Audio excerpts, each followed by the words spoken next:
You've probably heard the expression that something is the greatest thing since sliced bread. Well, did you ever wonder what the greatest thing was before sliced bread? Or why we measure greatness in terms of sliced bread? Well, there is an answer to these questions. Learn more about why sliced bread is so frickin' amazing on this episode of Everything Everywhere Daily.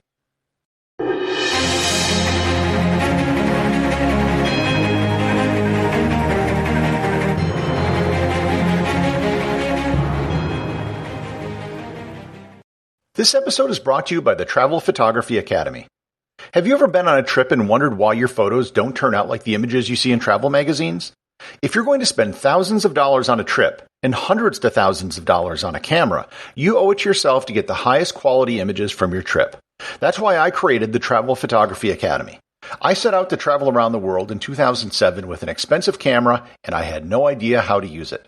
As I traveled around the world, I taught myself the art of travel photography, eventually mastering it to a point where I was named Travel Photographer of the Year 3 times in North America. The Travel Photography Academy is an online course that teaches you everything you need to know to master your camera and to take better photos on your next trip. To improve your photography and to get better images on your next trip, visit travelphotographyacademy.com or click in the link in the show notes.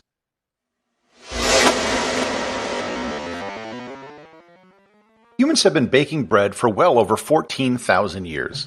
The earliest evidence of human bread making was charred crumbs found in 2018 in the Black Desert of Jordan, and it indicates that people there were making a type of flatbread that was probably eaten with meat, the world's first sandwich. Bread became the staple product of many civilizations in Asia, Europe, and Africa. Bread in circuses were the staple of ancient Rome, and it was how many emperors were able to stay in power. Bread has been called the staff of life, and it plays a central role in the rites of many Christian churches. When we dine with someone, we say we're breaking bread with them. Suffice it to say that bread has been really important to human civilization. For millennia, humans made loaves of bread by hand, and humans usually ate reasonably fresh bread on the day it was made. And for as long as humans have been eating bread, we have probably been slicing bread or at least cutting it with a knife, waiting patiently for the day to arrive when humanity would be freed of the horrible burden of having to slice bread by hand. Creating an industrialized way to slice bread and to sell it is much more difficult than you might think. Cutting bread isn't like cutting wood. Simply applying sharp blades to bread will usually squish it because the bread is so soft. Once the bread is cut, you have to keep the entire loaf together, or else you just have a bunch of loose bread slices flopping around, which can easily disrupt a bread assembly line.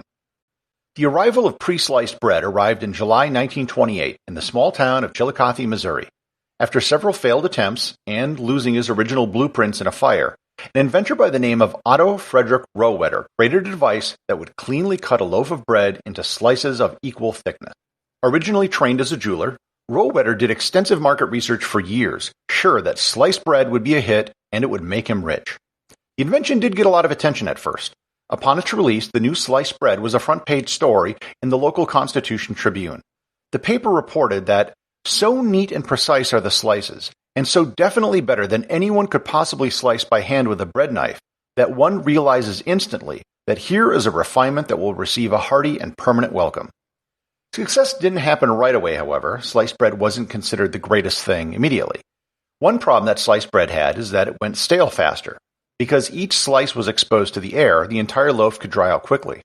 Also, people just aesthetically didn't think that a loaf of sliced bread looked very good compared to what they were used to. The loaves tended to slump, and people said it looked sloppy. Rohwedder developed 7 patents between the years 1927 and 1936, all dedicated to bread slicing. After further refinements in the process, Rohwedder eventually sold the bread cutting machines to the Continental Baking Company in New York City. They used the bread cutting machines on their signature line of bread they called Wonder Bread. It was then that sliced bread really took off. Sliced bread took less time to prepare. Thinner, more uniform slices made it easier to toast, and the sale of pop-up toasters took off as a result.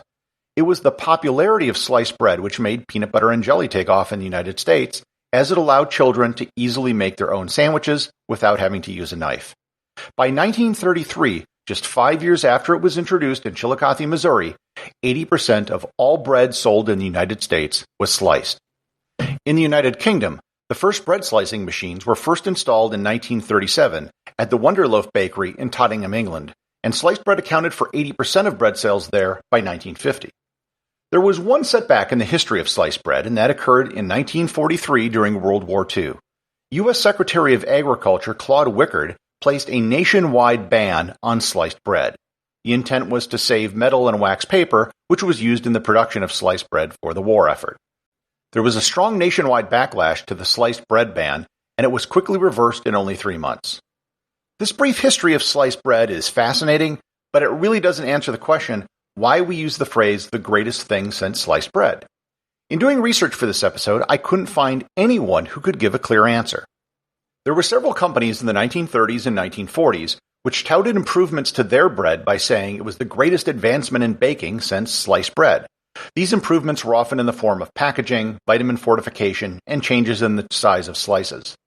A more general use of the term started to appear in the 1950s. In 1951, American journalist Dorothy Killigan, writing for the New York Journal-American, reported that English actor Stuart Granger is the greatest thing since sliced bread. In 1952, comedian Red Skelton said in an interview, "Don't worry about television, it's the greatest thing since sliced bread." So it seems that comparing things to sliced bread was just something that happened organically over time. And that leaves us with one final question. What was the greatest thing before sliced bread? Well, we actually have an answer to that. It was given in the July 6, 1928 edition of the Chillicothe Constitution Tribune, which I mentioned earlier. In the article announcing sliced bread to the world, they said, and I quote, that sliced bread was the greatest step forward in the baking industry since bread was wrapped.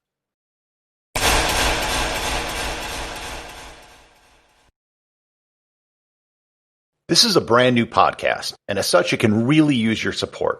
If you know someone who is curious and you think would like the show, please share it with them. And if you've enjoyed this show, please subscribe on Apple Podcasts or Google Podcasts, where you'll get new content for curious people every day in your podcast player. And leave a 5-star review. More reviews can help the show be discovered by more people.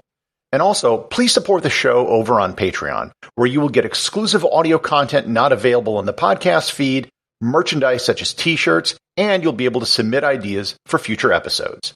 Until next time, stay curious.